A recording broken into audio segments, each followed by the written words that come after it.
अस्सलाम वालेकुम students, welcome back to my channel. I hope आपको मेरी वीडियोस समझ में आ रही होंगी। And today we will be studying purification and analysis part 2। ये इस वीडियो की सीरीज का लास्ट पार्ट है इस चैप्टर का। जिस तरह मैंने आपको लास्ट वीडियो में भी बताया था कि purification and analysis we will do in 2 parts. First part जो हमने बेसिकली सेपरेशन के बारे में पढ़ा, जिसमें हमने डिफरेंट मेथड्स पढ़े, for example filtration and sublimation and using a magnet and fractional distillation etcetera, कि किस तरह से हम डिफरेंट चीज़ों को, लिक्विड्स को या सॉलिड्स को या सॉल्यूशंस को किस तरह से हम सेपरेट कर सकते हैं एक दूसरे के लिए। तो हमने बेसिकली पार्ट 1 में सेपरेशन पढ़ा था। कुछ समझ में ना आया हो आपको उससे, तो you can always refer back to that video. We have already done acid and basis chapter and measuring physical quantities chapter as well. इन सब के notes भी available हैं, so you can order them through our email address which will be on your screen, as well as inbox us at our Facebook page, and don't forget to like our Facebook page as well. So आज के हम chapter की तरफ बढ़ने से पहले आपके comments के बारे में मैं ज़रूर बताता चलूँ। जो आप लोगों ने बहुत तारीफ़ की मेरी, बहुत बहुत शुक्रिया उसका। मेरे पास केमिकल इक्वेशन से रिलेटेड कुछ स्पेशल टाइप ऑफ रिएक्शंस के बारे में बोला गया मुझे पढ़ाने को, such as endothermic and exothermic reactions, and इंशाल्लाह ताला soon I will make a video about them as well. तो अब हम चैप्टर ऑब्जेक्टिव्स की तरफ बढ़ते हैं, प्यूरिफिकेशन एंड एनालिसिस पार्ट 2 के। एंड ये दो मेजर चंक्स में डिवाइड किया गया है। First one will be chromatography and second one will be purity. तो क्रोमेटोग्राफी में will be studying paper chromatography. Chromatography क्या होती है, पेपर क्रोमेटोग्राफी क्या होती है, how to interpret results of chromatography. Experimental analysis के through will study how to interpret their results. RF values क्या होती हैं। डोंट वरी, अगर आप लोगों को ये चीजें समझ में ना आ रही हूँ, I will tell you and teach you them in detail. Moving on to using paper chromatography to analyze a sample, ये चीज हम पढ़ेंगे। इसके अंदर हम पढ़ेंगे identifying presence of a band substance. Will be studying कि किसी भी प्रोडक्ट के अंदर कोई बैंड सब्सटेंस अगर प्रेजेंट है तो उसको किस तरह से क्रोमेटोग्राफी के जरिए आइडेंटिफाई किया जा सकता है। We'll be studying chromatography of colourless substances. जब आपको मैं शुरू की डिटेल्स क्रोमेटोग्राफी का कॉन्सेप्ट बिल्ड कर दूंगा, तो then we will go towards colourless substances. उन सब्सटेंसेस जिनका कलर नहीं होता, उनकी किस तरह से क्रोमेटोग्राफी की जाती है। And finally, we'll study the uses of chromatography. जो सेकेंड चंक हमारा इस पार्ट का होगा, that would be purity. We'll study what is the importance of purity in our daily lives or in different fields also, not only in science, in different fields also. Pure solids have fixed melting points. क्या importance है इसकी? Solids जो होते हैं उनके पास fix melting points होता है, उनका फिक्स मेल्टिंग पॉइंट होता है। क्या इस टॉपिक के अंडर है, we will study in detail. Effects of impurities on melting points, अगर इम्प्योरिटीज आ जाएं किसी भी सब्सटेंस के अंदर तो उनके मेल्टिंग पॉइंट पे क्या फर्क पड़ता है, we will study that.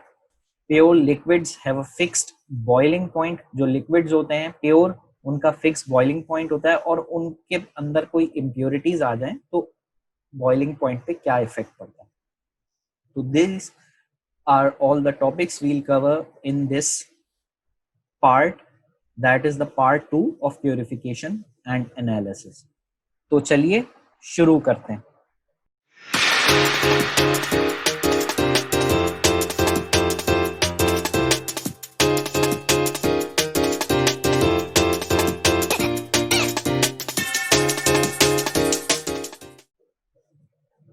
So first topic will be about chromatography. What is chromatography?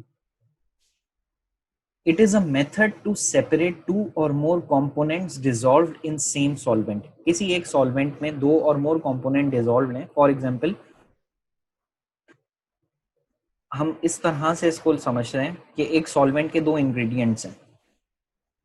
दो इंग्रेडिएंट से बन के एक सॉल्वेंट बना है, मतलब वो दो इंग्रेडिएंट्स इसके अंदर डिसॉल्व्ड हैं, तो उनको सेपरेट अगर हमको करना हो तो we will use chromatography. Moving further, food colouring में सबसे ज्यादा ये यूज किया जाता है. From mixture of dyes we separate them from chromatography. Food colouring जो होती है एक्चुअली, जिस तरह से मैंने आपको बताया, एक्सटेंसिवली यूज होता है, बहुत ज्यादा यूज होता है. फूड कलरिंग में हमारे पास डाइज यूज होते हैं. अब वो dies, they are made up of several colored food dyes as well. For example, जो green color food dye है, it is made up of two different colored dyes. We'll study it in an experimental analysis in the slides ahead. तो अगर हमको वो dies separate करनी हो कि वो किन डाइज से बना है, we'll use chromatography. Paper chromatography is a very efficient method to separate dyes from food coloring. Paper chromatography सबसे कॉमन मेथड है और बहुत एफिशिएंट मेथड है क्रोमेटोग्राफी का एक, जिसके थ्रू हम डाइज फूड कलरिंग की सेपरेट कर सकते हैं. I'm now moving forward towards paper chromatography. Most dyes of food coloring are made up of different colored dyes. जिस तरह से मैंने आपको बताया कि बहुत सारे जो डाइज होते हैं फूड कलरिंग के, they are not pure, they are made up of different coloured dyes. To separate them we use paper chromatography. In this method the solvent travels up to the chromatography paper and then separated dyes are seen on the paper as different dots. Diagram आपको नजर आ रही है. ये sentence मैं आपको diagram के respect से समझाऊंगा. हमारे पास एक टैंक होता है, ग्लास टैंक है, उसके ऊपर हमने लिड रखी हुई है. एक स्पेशल पेपर आता है इसमें, जिस तरह से मैंने आपको लास्ट पार्ट में फिल्ट्रेशन सिखाई थी, उसमें मैंने आपको बताया था एक फिल्टर पेपर होता है, वो स्पेशल पेपर है. It was a semi permeable membrane. Similarly जब हमने एसिड बेसिस पढ़ा था तो मैंने एक और पेपर आपको बताया था, that was of litmus paper. वो अपना कलर चेंज करता है आइडेंटिफाई कराने के लिए कि either the substance is acidic और बेसिक. सिमिलरली एक और स्पेशल टाइप ऑफ पेपर है हमारे पास, which is called a chromatography paper. Chromatography paper पे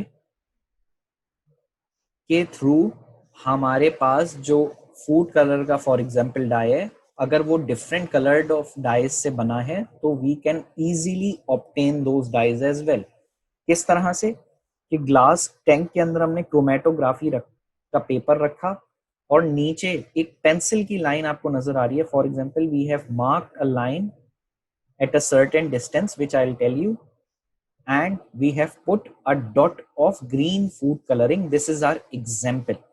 और एक सॉल्वेंट के अंदर हम रखते हैं. इन दिस केस जो कि फूड कलरिंग होती है, we mostly use ethanol as a solvent. और इथेनॉल में हमने डिप किया हुआ है chromatography paper. Here you must know and understand कि जो डॉट और लाइन है, it is above the solvent, क्योंकि सॉल्वेंट आहिस्ता आहिस्ता, बस जो नीचे की टिप है क्रोमेटोग्राफी पेपर की, सिर्फ उस पे टच होना चाहिए सॉल्वेंट को, क्योंकि सॉल्वेंट आहिस्ता आहिस्ता सोक अप हो जाएगा इस पेपर के अंदर. फॉर एग्जांपल अगर हम टिश्यू पेपर में कोई भी थोड़ा सा एक कॉर्नर पे लिक्विड या वाटर डालते हैं तो आहिस्ता आहिस्ता the tissue starts to soak that water and after some time completely wet हो जाता है वो tissue.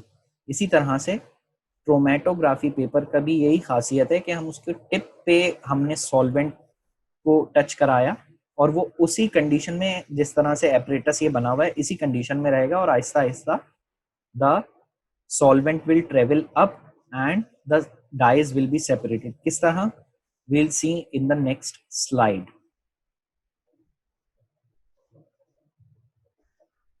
The setup was shown in the previous slide. I told you and I explained you that as well. First, we will draw a line with pencil about 1 centimeter from the bottom of a strip of a chromatographic paper as it is seen in the last slide as well. हमने एक 1 centimeter about, it's not कि इतना ही distance होना चाहिए, हमने अपनी ease के लिए 1 सेंटीमीटर पे एक लाइन बनाई और वहां पे ग्रीन फूड कलरिंग का डॉट डाल दिया और उसके बॉटम पे हमारा सॉल्वेंट आएगा. Put the drop of green food colouring on the line, और जब हम डाल दें तो then we'll have to allow it to dry. कुछ देर बाद जो डॉट है वो ड्राई हो जाएगा. Dip the paper into the glass tank containing solvent, ethanol in this case. I have already explained you this. Ethanol will slowly soak up the paper and dissolve the dyes. Aahista Aahista solvent जो है वो chromatography paper से ऊपर आता रहेगा and slowly it will dissolve the dyes. After that, our work is done for the time being. We have to leave the apparatus for some time. जब तक के इथेनॉल, जो कि इस केस में हमारे पास सॉल्वेंट है, जब तक वो कंप्लीटली ऊपर पेपर पे नहीं आता डाइस को कैरी करते करते, जब तक we leave the apparatus as it is. जितना ज्यादा सॉल्यूबल होगा डाई, उतना ज्यादा वो ऊपर जाएगा पेपर पे.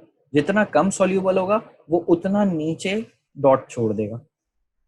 ये कैरेक्टरिस्टिक है क्रोमेटोग्राफिक पेपर की.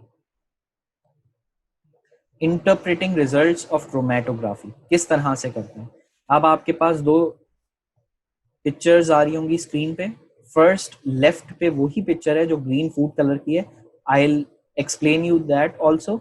एंड राइट साइड पे chromatography of a pure substance है. The coloured spot on different places of the chromatographic paper are separated dyes. उनको नजर आ रहा है. फाइनल एंड रिजल्ट हमारे पास जो लेफ्ट पे स्क्रीन पे आपके पास डायग्राम बनी हुई है वो आएगा ग्रीन फूड कलरिंग पे. आहिस्ता आहिस्ता जब सॉल्वेंट सोक अप करेगा क्रोमेटोग्राफी पेपर पे तो हमारे पास फाइनली कलर्ड स्पॉट्स आना शुरू हो जाएंगे, जो कि हमको ये इंडिकेट करेंगे कि actually green food colouring is made up of these two dyes. In this case, for example, one is orange dye, one is blue dye. तो इन दोनों डाइज से मिल के बना है ग्रीन फूड कलर. तो ये इसके दो इंग्रेडिएंट्स हैं. द क्रोमेटोग्राफिक पेपर जो कि हमारे पास एंड रिजल्ट में आया है, जिसमें हमें पास कलर्ड स्पॉट और डाइज आ रहे हैं, तो इसकी एक स्पेशल टर्म है केमिस्ट्री में. The final chromatographic paper with the separated dyes is called a chromatogram. Chromatogram कहलाता है जिसमें रिजल्ट हमारे पास आया हुआ होता है डाइस का, वो chromatograph paper. The above diagrams tell us that the green food colour is made up of 2 different dyes, which I have already told you. On the contrary, अगर आप राइट पे देखें, अगर कोई सब्सटेंस हमारे पास प्योर होगा, प्योर सब्सटेंस से मुराद ये कि उसके अंदर कोई और एडिटिव ऐड नहीं है, कोई और डाइस से मिलके नहीं बना वो, तो obviously it will only give 1 spot, और वो सेम कलर का ही स्पॉट देगा. क्यों? क्योंकि उसके पास कोई और इंग्रेडिएंट नहीं है, वो किसी और डाइस से मिलके नहीं बना. तो in case of a pure substance it will only give 1 same coloured spot. Moving further, what are RF values? We'll study this in detail. How far the solvent front and the substance travel up the chromatogram depends upon the duration of experiment. इस चीज से क्या मुराद है? Firstly, I'll explain you what is solvent front. Solvent front से मुराद ये है कि जब हम डिप करते हैं सॉल्वेंट में क्रोमेटोग्राफिक पेपर को, तो सॉल्वेंट आहिस्ता आहिस्ता ऊपर जाता है क्रोमेटोग्राफिक पेपर पे. जितना वो ज्यादा ऊपर जाता है, that is called a solvent front. The solvent actually which is moving up towards the chromatographic paper is the solvent front, and the substance जो कि हमारे पास एक्चुअली आता है, जो डाइस की सूरत में हमारे पास फॉर्म होते हैं पेपर पे, जितना ज्यादा वो फार जाएंगे क्रोमेटोग्राफिक पेपर पे, मतलब जितना ज़्यादा वो ऊपर जाएंगे, it depends upon the duration of experiment. अगर हमने एक्सपेरिमेंट को कम टाइम के लिए छोड़ा है तो थोड़ा सा ही ऊपर जाएंगे दोनों चीज़ें। अगर हम ज़्यादा देर के लिए अपने एक्सपेरिमेंट को सेटल डाउन होने का मौका देंगे तो वो आहिस्ता आहिस्ता, ऑब्वियसली जब सॉल्वेंट फ्रंट ऊपर जाएगा तो डाइज भी ऊपर जाएंगी, क्योंकि ज़्यादा सॉल्वेंट सोक कर पाएगा जो क्रोमेटोग्राफिक पेपर है हमारा, क्योंकि we have increased the duration of experiment. The distance traveled by the substance to the distance traveled by the solvent is a constant.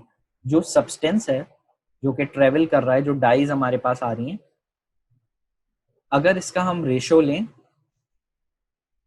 to the distance traveled by the solvent which was ethanol or water, any solvent which will be in the experiment, इन दोनों का अगर हम ratio लें तो it will always be same. Constant मतलब हमेशा same आएगा, चाहे हम थोड़ी देर के लिए रखें उसको, चाहे हम ज्यादा देर के लिए छोड़ें एक्सपेरिमेंट को, ये जो रेशो है ये हमेशा सेम आएगा। We have called this ratio as retention factor और द आरएफ वैल्यू। इसको आरएफ वैल्यू कहते हैं और ये रिटेंशन फैक्टर है and it is always constant. जब तक कांस्टेंट रहेगा, जैसे आपको नजर भी आ रहा है, मैं आपको बताता हूं कब तक ये कांस्टेंट रहेगा। Firstly you see what is the formula of that. RF value is the ratio between distance traveled by the substance to the distance traveled by the solvent. Moving forward, the property allows us to easily identify a substance on a chromatogram because its RF value will always be the same. अब हमारे पास actually अगर एक RF value है किसी substance की जो कि हमको एक्सपेरिमेंटली प्रूफ कर दी गई है कि ये जो रेशो है RF का that would be always the same, तो इजीली हम सब्सटेंस को आइडेंटिफाई कर सकते हैं through the help of RF values, because उस सब्सटेंस की RF वैल्यू हमेशा सेम रहेगी, प्रोवाइडेड के जो एक्सपेरिमेंट जिस पॉइंट पे हो रहा है उसकी सारे आसपास के जो फैक्टर्स हैं दे आर कांस्टेंट। इसका क्या मतलब है कि हमारे पास सॉल्वेंट सेम हो, हमारे पास जो एक्सपेरिमेंट जिस टेम्परेचर पे हो रहा है वो सेम हो, तो हमेशा आरएफ वैल्यू सेम आएगी। अगर हम ये चीजें चेंज कर देंगे, फॉर एग्जांपल हम दूसरे सॉल्वेंट में कर रहे हैं या हमने दूसरे एक्सपेरिमेंट के लिए हमने टेम्परेचर चेंज हो गया हमारे पास ड्रास्टिक, तो आरएफ वैल्यू सेम नहीं आएगी। तो इस केस में हमको ये हमेशा याद रखना है कि आरएफ वैल्यू कांस्टेंट जब भी होगी जब हमारे पास जो फैक्टर्स हैं which are directly affecting the experiment, they are constant. That is the room temperature, that is the solvent. अब एक एग्जांपल आपको नजर आ रही है मेजरमेंट ऑफ आरएफ वैल्यूज की, जिससे आपको और कॉन्सेप्ट क्लियर हो जाएगा। लेफ्ट हैंड साइड पे और राइट हैंड साइड पे हमने एक्सपेरिमेंट किया है दो क्रोमेटोग्राफिक पेपर पे, सेम टेम्परेचर वैल्यूज पे, सेम सॉल्वेंट पे, लेकिन लेफ्ट हैंड साइड पे जो है क्रोमेटोग्राफिक पेपर हमने थोड़ी देर के लिए छोड़ा है, और जो राइट हैंड साइड पे है we have left it for a longer duration. तो हमें नजर आ रहा है कि जो लेफ्ट हैंड साइड पे है, जो सॉल्वेंट फ्रंट का डिस्टेंस है पेंसिल की line say that is 4.5 and जो सब्सटेंस है उसका 3 सेंटीमीटर है।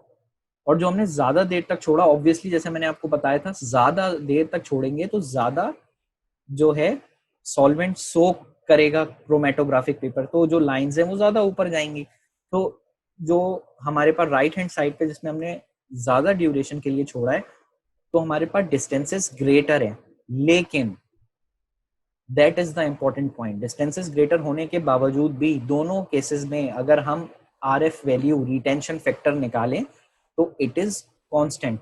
That is why I have told you कि ये प्रॉपर्टी हमारे लिए इतनी इंपॉर्टेंट है कि हम किसी भी सब्सटेंस को इजीली आइडेंटिफाई कर सकते हैं, क्योंकि आरएफ वैल्यू हमेशा हमेशा जो है वो सेम होगी, no matter how much is the duration of experiment.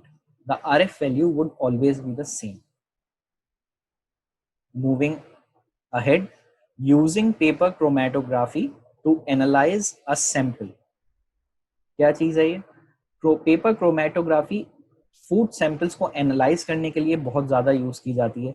Government food authorities जो होती हैं ये इस मेथड को इसलिए यूज़ करती हैं कि फॉर एग्जांपल हमारे पास आए दिन, even if you see in our country also, आए दिन we have new food products in the market and we see a lot of advertisement and marketing going on ke many new food products are coming, but are they hygienic or not? We don't know. So whenever a food product is coming to the market, before that the government food authorities make use of this paper chromatography method to check these food samples we are consuming or we are about to consume, they are hygienic for us, are they fit for us to consume. तो इसको check करने के लिए ये बहुत बड़ी application है paper chromatography. Identifying किस तरह से करते हैं government food authorities, we'll see in this section of the slide. Identifying presence of banned substance in food coloring. Paper chromatography is used to separate the sample of food coloring. Each dye is identified by comparing. क्या चीज compare करते हैं? Firstly its position in the chromatogram with that of a known dye on the same chromatogram. उसकी position chromatogram पे क्या है with respect to a known dye जो उनकी डेटाबेस में है। डेटाबेस होती है गवर्नमेंट फूड ऑफिशियल्स की कि कौन कौन से नोन डाइज हैं जो कि फिट फॉर कंज्यूमिंग है, उनसे कंपेयर किया जाता है कि वही डाइज हैं। अगर दोनों की पोजीशंस क्रोमेटोग्राम पे सेम है तो they are good, they are fit to use. Similarly R F value से भी हम इसकी कंपेयरिंग करते हैं कि जिस तरह मैंने आपको लास्ट स्लाइड में बताया कि are F value will always be same. तो नोन डाई की आर एफ वैल्यू और हमारी डाई की are F value, for example food product जो नया है उसकी आर एफ वैल्यू हम चेक करेंगे, if it is same we'll infer that this is fit to consume.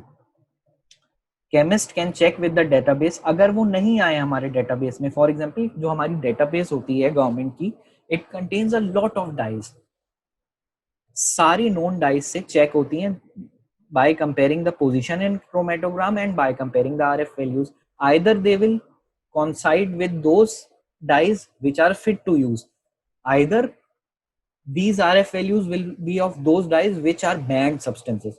अगर तो हमारे पास RF values उनकी डेटाबेस से चेक करने के बाद पता चला कि भाई ये वाली RF वैल्यू तो बैंड सब्सटेंस की है, then obviously we can identify कि जो हमारा फूड है it is not fit to eat. अगर बाद में केमिस्ट ने फिर से चेक किया कि अब जो डाइज हैं they are okay, they are those dyes which are fit to eat and fit to consume, तो वो जो फूड प्रोडक्ट है दैट अप्रूव्स और फिर वो मार्केट में लॉन्च हो जाती है। तो इस तरह से केमिस्ट आइडेंटिफाई कर लेते हैं क्रोमेटोग्राफी पेपर के थ्रू और अपनी फिर डेटाबेस से फर्दर उसको चेक करके कि कौन कौन सी डाइज हैं, either they are fit to use और either they are banned substance.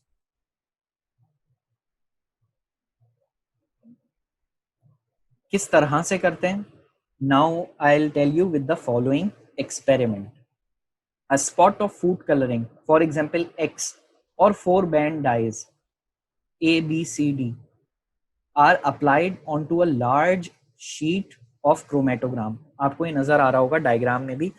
एक फूड कलरिंग है, फॉर एग्जांपल एक फूड कलर है जो एक नई प्रोडक्ट में लॉन्च हुआ है, इसको टेस्ट करना है हमने, और 4 बैंड डाइज हैं उनके रिस्पेक्ट से हम टेस्ट कर रहे हैं। एक्चुअली होती बहुत सारी हैं, टेस्टिंग बहुत सारी होती है, छोटे स्केल पे मैं आपको इस एक्सपेरिमेंट के थ्रू समझा रहा हूँ कि किस तरह से की जाती है, वरना टेस्ट बहुत सारी बैंड डाइज और नोन डाइज के साथ होता है क्योंकि database is very big. But still इस चीज से आपको आइडिया हो जाएगा कि हमने एक बड़े क्रोमेटोग्राफिक शीट पे एक वो फूड कलर जिसको टेस्ट करना है उन उन 4 बैंड सब्सटेंसेस के साथ टेस्ट करना है which are A, B, C and D, और food colour is labelled as X. Chromatography is carried out with the help of the setup which is shown in figure 2, जो आपको नजर आ रहा होगा। हम फोल्ड करके शीट सॉल्वेंट के अंदर डाल देते हैं जिसमें हमारे पास सारे स्पॉट्स हैं with the food coloring also and with the 4 band substance also जिससे हम चेक कर रहे हैं। और फिर इसके बाद हमने थोड़ी देर के लिए इसको एक्सपेरिमेंटल सेटअप को एज इट इज छोड़ दिया जब तक कि वो सॉल्वेंट ऊपर ना आया, जब तक कि कंप्लीट ना हो जाए एक्सपेरिमेंट। फिर क्या होता है, we can infer from the experiment that the sample X does not contain the band dyes A, B and D, however it contains band dye C।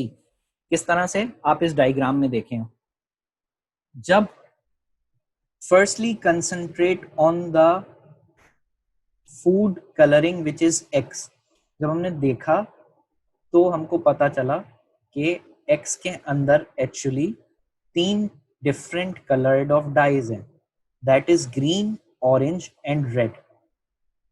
अब हमने जो पॉइंट नंबर 4 मैंने लिखा है, I am repeating it again and I am repeating it slowly, ताकि आपका ये concept जो कि बहुत इंपॉर्टेंट है बिल्ड हो जाए। We can infer from the experiment that sample X, जो कि फूड कलरिंग का सैंपल है, does not contain banned dyes A, B and D। A, B and D sample X में नहीं है। चलें चेक करते हैं कैसे। अगर हम X को A से कंपेयर करें तो ऑरेंज कलर की जो डाई है वो X में भी है और A में भी है, नजर आ रहा होगा, बिल्कुल है। तो क्यों कंटेन नहीं करता है को? Because we also compare the position on chromatogram.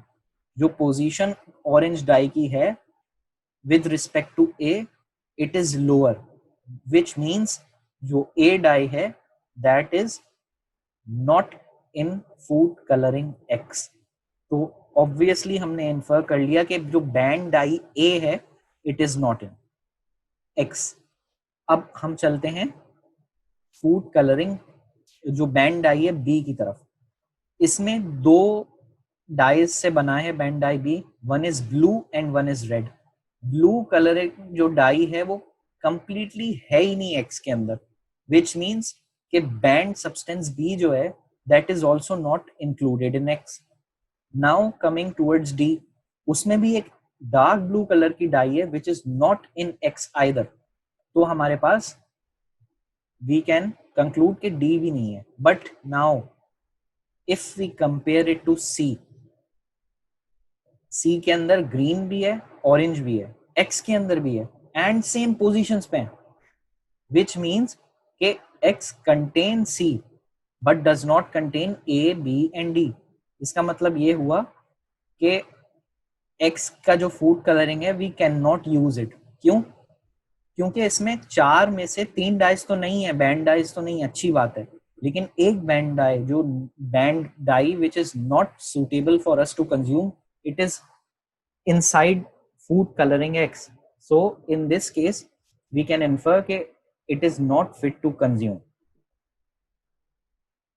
Chromatography of colorless substances, हमने कलर्ड सब्सटेंसेस की देखी थी कि क्रोमेटोग्राफिक पेपर हम यूज करते हैं, क्रोमेटोग्राम पे हमारे पास कलर्ड डाइज आती हैं। But what if the substance is colourless? How would we do chromatography? All the process of chromatography of colorless substances is same apart from one thing. We only need to use an additional element that is a locating agent. Locating agent हमको use करना पड़ता है। क्या होता है locating agent? कि हमारे पास chromatographic, अगर क्रोमेटोग्राफी हमने कलरलेस चीज पे की, फॉर एग्जांपल एमाइनो एसिड्स जो कि हमारे पास होते हैं, बॉडी का पार्ट होते हैं हमारी, अगर हमने उन पे करी तो दे आर यूजुअली कलरलेस। तो अगर हमने उन पे की कि हम कौन से टाइप्स ऑफ अमाइनो एसिड्स हैं, तो how would we locate them? We will spray the locating agent on the chromatogram. जब हम स्प्रे करेंगे तो इससे होगा ये कि the locating agent will be reacting with the dots, colourless dots, and coloured dots reaction के बाद बन जाएंगे, जिससे हमको स्पॉट्स पता लग जाएंगे। तो सिर्फ और सिर्फ लोकेटिंग एजेंट एक एडिशनल एलिमेंट होता है कलरलेस सब्सटेंसेस की क्रोमेटोग्राफी में। One of the locating agent is ninhydrin.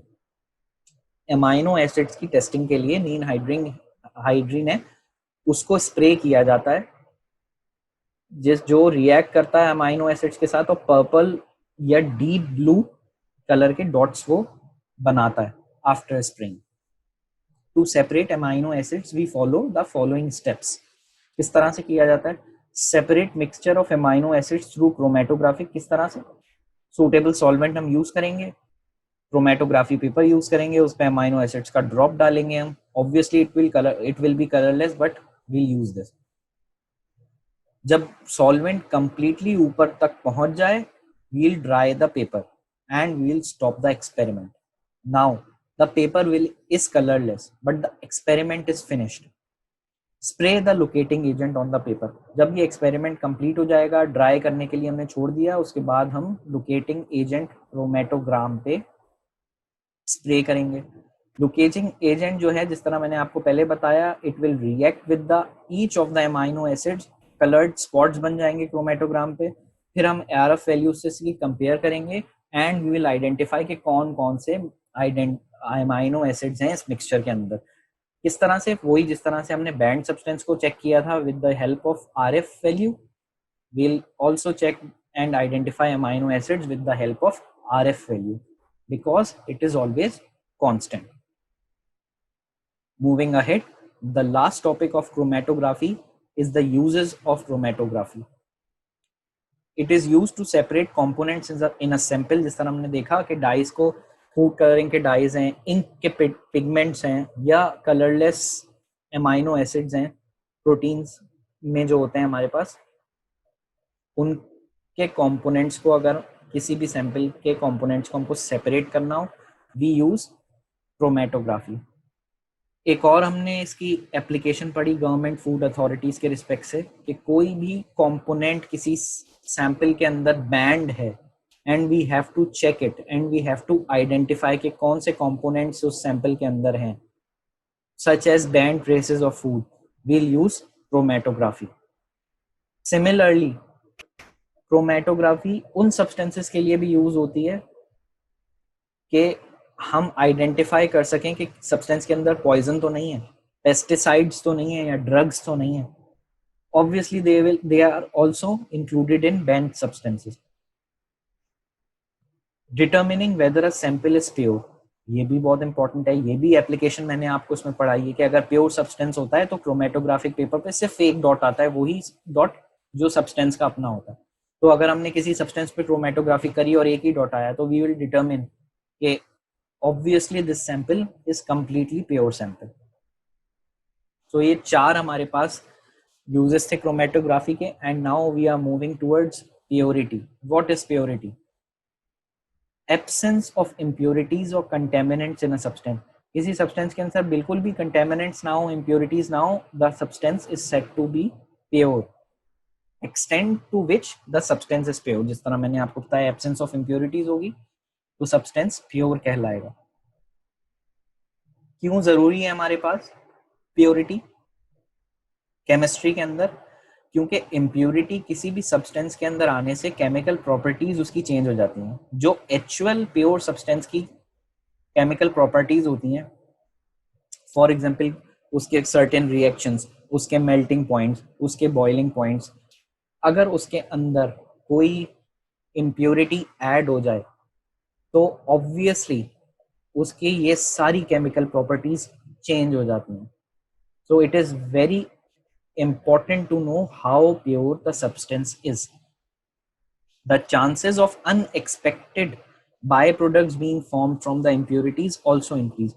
अब कुछ केमिकल प्रॉपर्टीज हैं रिएक्शंस की, जैसे मैंने एसिड एंड बेसिस में बताया था कि acid reacts with alkalis to form salt and water, but if acids contain some impurity, so if they react with alkali, apart from forming salt and water, they will form something else also, any other gas also, it can happen अगर pure नहीं होंगे substance को, तो chances इसकी बढ़ जाते हैं कि अनएक्सपेक्टेड बाय प्रोडक्ट्स हमारे पास बन जाए।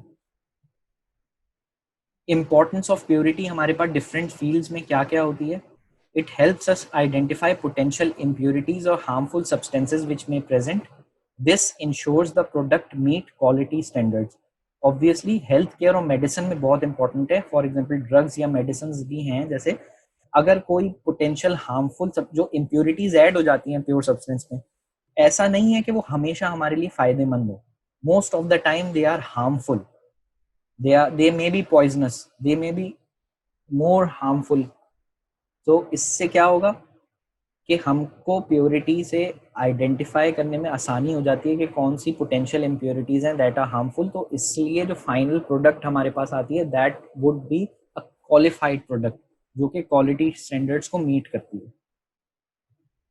किस तरह से? ड्रग्स एंड मेडिसिन में अगर हमारे पास इम्प्योरिटीज आ जाएं तो अनडिजायरेबल साइड इफेक्ट्स आ जाएंगे. कितना इंपॉर्टेंट है हमारी लाइफ में मेडिसिन और drugs. Each and every one of you may have taken any kind of medicine. अगर उसके अंदर impurity होंगे तो उनके क्या side effects हो सकते हैं we don't know, but they will be always harmful.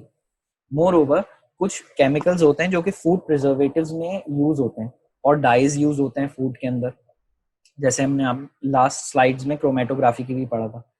हमको ये कंप्लीटली इंश्योर करना होता है कि वो केमिकल्स हाइजेनिक हों, प्योर हों. अगर उनके अंदर इम्प्योरिटीज आ जाएं, फॉर एग्जांपल फूड प्रिजर्वेटिव्स और डाइस के अंदर कोई बैंड डाइज आ जाएं, ऑब्वियसली वो इम्प्योरिटी होगी उसमें. तो वो आ जाएं तो जो भी चीज हम इनटेक कर रहे हैं that would impact our health also. तो how it is very important in the food sector also apart from medicine. Coming towards technology side, जो हमारे पास लेटेस्ट टेक्नोलॉजीज बन रही हैं, फॉर एग्जांपल टैबलेट्स हो गए, कंप्यूटर्स हो गए, मोबाइल्स हो गए. तो जो टैबलेट्स हैं दे कंटेन्स सिलिकॉन चिप. छोटी माइन्यूट मिनिएचर क्वांटिटी में इनके पास बैक एंड पे टेक्नोलॉजी में सिलिकॉन चिप्स होती हैं जिस पे इनका प्रोसेसर लगा होता है, जिसकी बेस पे ये जितने भी टैबलेट्स हैं चल रहे होते हैं. अगर उसके अंदर प्योरिटीज आती हैं तो हमारी जो डिवाइस है it becomes less efficient, it में लैग, इट में become slow and in worst cases it में इवन स्टॉप वर्किंग. तो इतना इम्पोर्टेंट है टेक्नोलॉजी एंड साइंस में भी प्योरिटी की इंपॉर्टेंस, कि जो हमारे पास technology latest techs and gadgets हैं उनके silicon chips have to be pure. Pure solids have fixed melting points. जो सॉलिड प्योर बोला जाता है it will have an exact और सेम मेल्टिंग पॉइंट. मतलब किसी एक पॉइंट ऑफ टेम्परेचर पे कंप्लीटली सॉलिड मेल्ट हो जाएगा if it is pure. Example benzoic acid की हम लें, इसका मेल्टिंग पॉइंट हम चेक कर सकते हैं फॉलोइंग एपरेटस से. जनरली इसका जो मेल्टिंग पॉइंट है that is 122 degree centigrade. Benzoic acid generally हमारे पास प्लम्स में, एप्पल्स में नेचुरली पाया जाता है. बेंजोइक एसिड फूड प्रिजर्वेटिव्स में बहुत ज्यादा प्योर क्वांटिटी में यूज होता है एज अ फूड प्रिजर्वेटिव, लेकिन उसमें कंप्लीटली प्योर चाहिए. किस तरह से हम इसको चेक इसका कर सकते हैं मेल्टिंग पॉइंट? इस एपरेटस के थ्रू जो आपके पास स्क्रीन में नजर आ रहा है. टेम्परेचर है, एक मेल्टिंग पॉइंट ट्यूब है, बिल्कुल मिनिएचर सी बहुत छोटी सी ट्यूब होती है जिसमें बेंजोइक एसिड रखा जाता है. पैराफिन ऑयल है जिसके अंदर ये डिप है. पैराफिन ऑयल की जरूरत इसलिए होती है कि पैराफिन ऑयल जो है इसका बहुत हाई होता है boiling point. It is a liquid, इसका बॉइलिंग पॉइंट बहुत हाई होता है. तो स्मूथ मेल्टिंग करवाने के लिए बेंजोइक एसिड यूज होता है. स्टिरर होता है, थर्मामीटर होता है एंड कॉन्स्टेंटली हम इलेक्ट्रिक हीटर से हीट प्रोवाइड करते हैं एंड एट दैट पॉइंट जिस पे मेल्ट होना शुरू हो जाए benzoic acid in this case, तो थर्मामीटर में जो रीडिंग है वो रिकॉर्ड कर ली जाती है. Some products like toothpaste and heat sterilized food जो मैंने बताया आपको need extremely pure benzoic acid as a preservative, और इसका जो मेल्टिंग पॉइंट है वो 122 डिग्री सेंटीग्रेड है. अगर ये नहीं हो, इफेक्ट क्या आते हैं हमारे पास इम्प्योरिटीज के मेल्टिंग पॉइंट पे? इम्प्योरिटीज के होने से मेल्टिंग पॉइंट किसी भी सब्सटेंस का कम हो जाता है. डायरेक्टली प्रोपोर्शनल है amount of impurities melting point से. डायरेक्टली प्रोपोर्शनल से मुराद ये, the greater the amount of impurities the lower will be the melting point. A small correction I need to make, it is inversely proportional, not directly proportional, because we are if the amount of impurities is increasing, the melting point will be lower. Moving further, impurities cause the melting point to take over a large range. जैसे मैंने आपको बताया कि जो exact या pure solid होता है उसका एक exact point पे टेम्परेचर पे completely melt हो जाता है. फॉर एग्जाम्पल अगर बेंजोइक एसिड कंप्लीटली प्योर होगा तो 122 डिग्रीज पे एग्जैक्टली मेल्ट हो जाएगा कंप्लीटली वो. But if it contains impurities तो एक लार्ज रेंज पे मेल्टिंग अकर होगी. किस तरह से? फॉर एग्जाम्पल अगर बेंजोइक एसिड के अंदर इम्प्योरिटीज एडेड हैं तो 118 से लेके 121 डिग्रीज तक की रेंज में इसकी मेल्टिंग अकर होती रहेगी.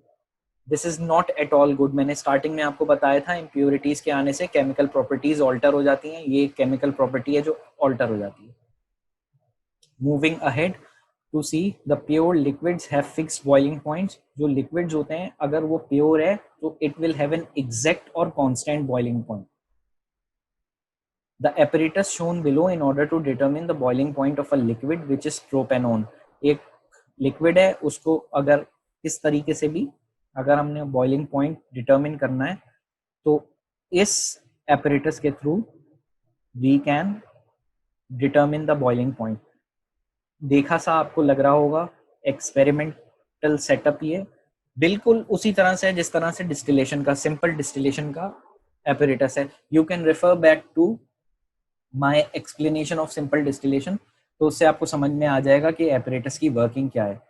एक ब्रीफ वर्किंग में आपको बता देता हूँ. एक वाटर बात है, कांस्टेंट कूलिंग के लिए हमने रखा है. बॉइलिंग चिप्स भी कांस्टेंट एब्रप्ट कूलिंग अगर होती है तो उससे प्रिवेंट करने के लिए बॉइलिंग चिप्स हमने रखी हैं. प्रोपेनोन वो लिक्विड है फ्लास्क के अंदर, डिस्टिलेशन फ्लास्क के अंदर, जिसका हमको बॉइलिंग पॉइंट डिटरमिन करना है. हम आहिस्ता आहिस्ता इसको हीट करेंगे. आहिस्ता आहिस्ता हीट करने से वेपर्स में फॉर्म होगा. जिस पॉइंट पे वेपर्स में फॉर्म होगा it will start to distil over in the side arm. लेकिन साथ साथ हमको थर्मोमीटर से डिटरमिन हो जाएगा कि किस पॉइंट पे इसके वेपर्स बनना शुरू हो गए हैं. That would be the boiling point. And the right hand side thing is again condensing the vapour into liquid form, जिससे हम फाइनली अगेन प्रोपेनोन वेस्ट नहीं होगा हमारे पास एटमॉस्फेयर पे, वापस हम उसके लिक्विड फॉर्म में इसको डिस्टिल कर लेंगे. तो ये हमारे पास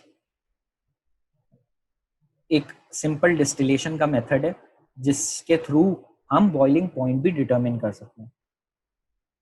moving further, what are the effects of impurities on boiling point. अगर हमारे पास इम्प्योरिटीज होती हैं किसी लिक्विड के अंदर तो बॉइलिंग पॉइंट इंक्रीज हो जाता है. The more the impurities the larger the boiling point. यहाँ पे डायरेक्टली प्रोपोर्शनल है ये चीज.